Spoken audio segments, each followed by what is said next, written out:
তো এই লাইটটার দাম কেন 700 টাকা নির্ধারণ করলো? দেখতে পাচ্ছেন এটা একটা এলইডি লাইট, এটার দাম মাত্র 35 টাকা। আর এইখানে যে এলইডি লাইটটা দেখতে পাচ্ছেন এটার দাম 700 টাকা, মানে গায়ে রেট 700 টাকা লেখা আছে। আপনাদেরকে দেখাচ্ছি, এইখানে লেখা আছে দেখতে পাচ্ছেন 700 টাকা সর্বোচ্চ খুচরা মূল্য। যদি এটা 700 টাকা নাই না, এটা সুপার স্টারের অত্যন্ত ভালো মানের একটি এলইডি লাইট, এটা 30 ওয়াটের একটি লাইট। এই লাইটটার দাম কেন 700 টাকা নির্ধারণ করেছে, তো আপনাদেরকে আসলে এটা আমি খুলে দেখাই।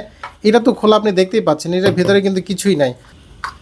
তো দেখেন এটার ভিতরে কি আছে, এটার ভিতরে শুধুমাত্র একটা সার্কিট আছে, একটা সার্কিট, আর একটা হচ্ছে এই যে এলইডি যে লাইটগুলো, এলইডি বোর্ড আর কি, বা এলইডি সার্কিট বোর্ড। তো এই লাইটটার দাম কেন 700 টাকা নির্ধারণ করলো, এটা আমি আপনাদেরকে একটু খুলে দেখাচ্ছি। আমি আগে একটু খুলে রেখেছিলাম আপনাদেরকে দেখানোর জন্য। তো দেখতে পাচ্ছেন এইখানে কিন্তু সিম্পল একটা এলইডি সার্কিট বোর্ড দেওয়া আছে। তো আমরা এই বোর্ডের মধ্যে 3টা স্ক্রু আছে, স্ক্রুগুলো খুলে নিচ্ছি।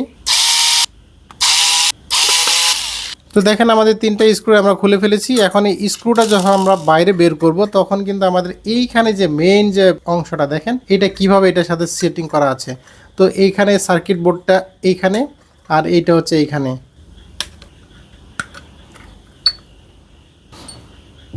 তো দেখেন সুপার স্টারের 700 টাকার একটি এলইডি লাইট, এটার ভেতরে একটা সার্কিট দেওয়া আছে। এটাও কিন্তু সিম্পল একটা সার্কিট, আর কিছুই নাই। এখানে সার্কিটটা দেওয়া আর এখানে কানেকশন পয়েন্টটা দেওয়া। এই অংশের মধ্যে কিন্তু সার্কিট ছাড়া কিছুই নাই। মূলত সুপার স্টারের মেইন মেকানিজমটা কিন্তু এইটা কিন্তু হেভি একটা জিনিস। এটাই হচ্ছে মূলত হিটসিং। এই হিটসিংয়ের কারণে আপনার এলইডি লাইটটা যে তাপ উৎপাদন হয়, এখানে প্রতিটা লাইটই যখন চালু থাকে, মানে লাইট যখন আলো দেয়, তখন কিন্তু এখানে প্রচুর টেম্পারেচার উৎপাদন হয়, মানে এখানে তাপমাত্রা উৎপাদন হয়।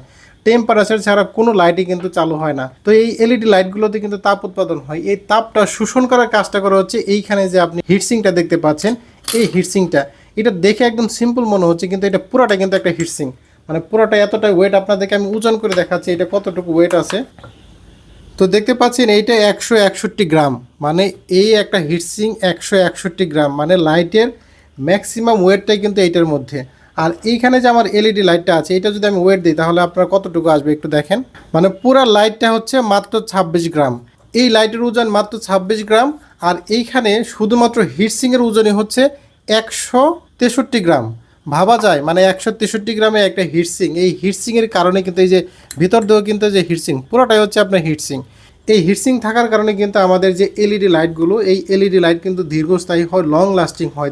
আপনি এটা 8 থেকে 10 বছর আপনি অনায়াসে চালাতে পারবেন। তো আমি 5 বছর চালিয়েছি, তারপর আসলে আমার নিজের ভুলের কারণে এই সার্কিট ব্রেকার, এই যে ভিতরে যে সার্কিটটা আছে, এটা নষ্ট হয়েছে।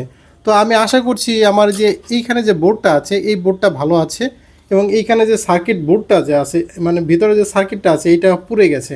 তো আমি সার্কিটটা চেঞ্জ করে ফেলবো, এবং এইখানে যে বডিটা আছে, এই বডি দিয়ে কিন্তু আমি নতুন করে আবার এটা ব্যবহার করব। এইখানে যে কোনো ধরনের একটা আপনি 30-40 টাকা বোর্ড লাগাবেন, মানে সার্কিটে যে এলইডিগুলো লাগাবেন, তারপরে কিন্তু অনায়াসে আপনি আবার এটা আপনি 4-5 বছর অনায়াসে চালাতে পারবেন।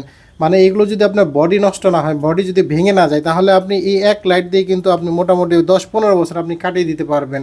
তো ঠিক আছে, আশা করি বুঝতে পেরেছেন সুপার স্টার বা ভালো কোম্পানির যে লাইটগুলো, এগুলো কেন আসলে বেশি দাম ধরা হয়, কেন বেশি দামে বিক্রি করা হয়। কারণ এই হিটসিংয়ের কিন্তু অনেক দাম, এই হিটসিংয়ের দামটাই কিন্তু অনেক টাকা।